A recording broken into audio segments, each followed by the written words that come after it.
Les choses aussi qu'on est en train de s'imaginer, c'est, alors il y a un petit incident qui s'est produit en Chine, là, très récemment, avec un robot où une foule a cru que le robot était en train de d'attaquer, en fait, le public. Alors, d'après les analyses et après vérification, donc le robot, en fait, aurait mal géré, en fait, son environnement et aurait fait un geste brusque parce que, bah, il est venu percuter, en fait, une barrière et donc les gens ont interprété ça comme une agression. En revanche, ça a soulevé des questions par des experts qui, eux, ont commencé à dire: «Oui, mais même si l'IA est conçue ou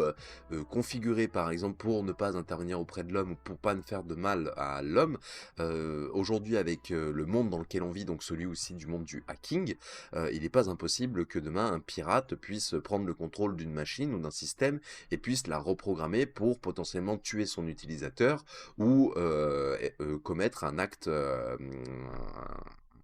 Ouais, un acte peu comme le film iRobot avec Will Smith aussi.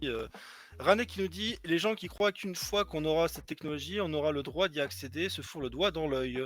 Alors Ranek, je suis en désaccord avec toi parce que justement, c'était pas le cas avec les smartphones où personne n'en avait, puis du jour au lendemain, 99 de la population en a eu un besoin vital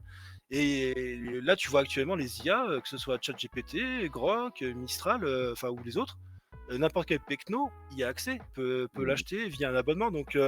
j'ai pas trop compris. Ou alors il faut que tu essayes de développer parce que je sais pas ce que tu en penses toi, de son commentaire, Chêne, mais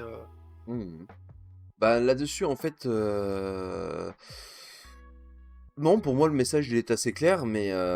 pour moi, je pense qu'il y aura juste plusieurs niveaux de technologie. Surtout qu'il faut savoir une chose, c'est qu'aujourd'hui, quand on travaille sur de l'IA ou quand on travaille sur de la technologie à ce niveau-là, en général, ça implique beaucoup de monde aussi dans la chaîne et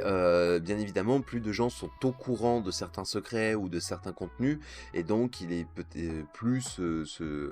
l'information risque de fuiter.